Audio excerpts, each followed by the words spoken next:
India's greatest classical singer wanted nothing to do with cinema. So Bade Ghulam Ali Khan quoted a fee designed to make the director go away. 25,000 rupees per song, 50 times what Lata and Rafi charged. K. Asif didn't blink. He paid half in advance, on the spot. Why would a director burn money like that? Because he'd already been chasing this one film for over a decade. That film was Mughal-e-Azam. 16 years in the making, from 1944 to its release in 1960.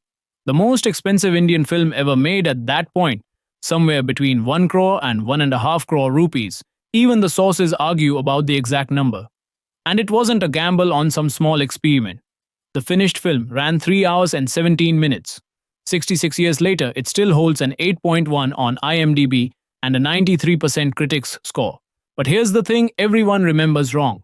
We remember the masterpiece. We forget the wreckage on the way to it. The money vanished once completely. The first emperor never lived to finish the role. And the lead pair stopped speaking to each other. In the middle of shooting the most famous love story India had ever attempted. Stay with me, because every one of those disasters made the film bigger, not smaller. Start the clock. 1944, Asif takes up the project. 1946, cameras roll with a completely different cast.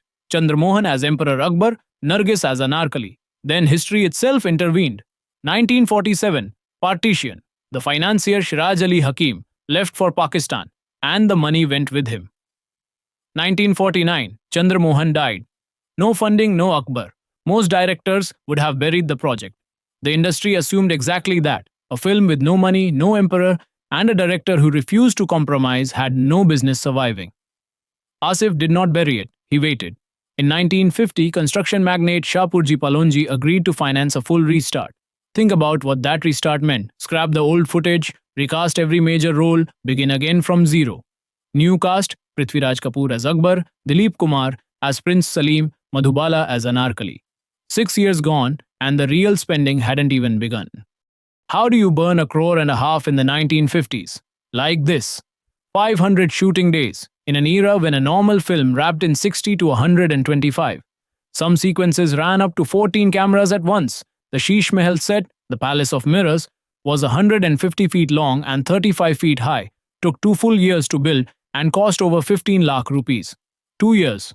Most films of that era went from first shot to theaters in less time than this one set spent under construction.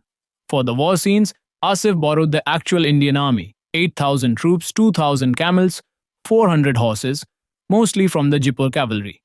And about 30 minutes of the film was shot in Technicolor, including Pyar Kiya To Darna Kya. Individual song sequences cost more than an entire typical film of the era. Remember the hook? 25,000 rupees a song for a maestro who didn't even want the job. That wasn't an exception. That was the operating principle. For every single element, find the most expensive possible version and pay whatever it takes. The spending you can count. The damage to people is harder. Madhubala earned 1 lakh rupees, the highest fee paid to any actor at the time. She also had congenital heart disease, and she wore real chains for Anarkali's prison scenes. Sit with that for a second. The most expensive film in Indian history rested on a lead actress working through a heart condition in real iron across a 500-day shoot. And the romance on screen was dying off screen. She and Dilip Kumar had been together for about 9 years. In 1957, a courtroom fight over another film, the Naya Daur contract case between B.R. Chopra and her father, ended the relationship for good. Here's the brutal part. They kept shooting. Indian cinema's most famous love story was filmed by 2 people who were no longer on talking terms.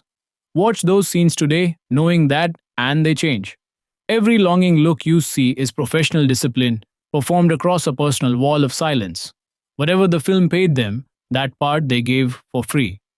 August 5th, 1960, Maratha Mandir, Bombay. 16 years of work came down to one night, and Asif staged it like a coronation. The film reels arrived at the premiere on top of a decorated elephant. A crowd reported at 1 lakh people gathered outside for tickets. A premiere ticket cost 100 rupees, when a normal movie ticket cost 1 rupee 50. That's not a ticket price, that's an auction for a seat at history. The bet paid off completely. Mughal-e-Azam ran to full houses at that one theatre for 3 years straight. Its first run grossed 11 crore rupees, with a net of about 5.5 crore. It stayed the highest grossing Indian film for 15 years, until Sholay finally passed it in 1975. 15 years, At number 1. In movie terms, that's not a record, that's a dynasty. So why did 16 years of chaos produce a hit instead of a disaster? Because every rupee ended up visible on screen. A real glass palace, a real army, a real classical legend on the soundtrack. In 1960, no other film could show an audience that. The scale itself was the star. Look at the ticket price again. People paying 100 rupees against a 150 standard weren't buying a movie. They were buying an event nobody could copy. Asif's lack of restraint became the product. The cost overruns weren't a bug in the business model, they were the business model. There's a modern idea hiding in here.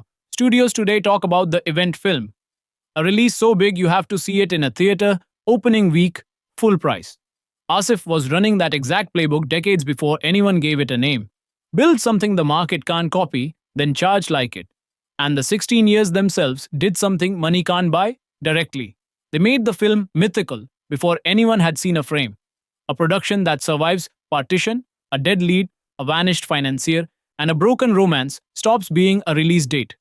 It becomes folklore. By premiere night, the audience wasn't turning up for a movie. They were turning up for the legend of its making. And the obsession outlived its maker. In 2004, Mughal-e-Azam became the first full-length Indian feature ever colorized for a theatrical re-release.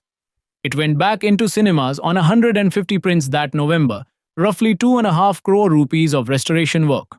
44 years after its premiere, it ran another 25 weeks in cinemas at around 90% occupancy. Even that revival came with a very on-brand argument about money. Later accounts put the full restoration bill closer to 10 crore. Most films are products. They release, they earn, they fade. This one was built like a monument. And monuments keep collecting visitors. 66 years on, it still carries an 8.1 rating and a fresh critics score. The obsession is still paying dividends. If you want more stories about the money and madness behind Indian cinema's biggest films, subscribe. There's a lot more where this came from.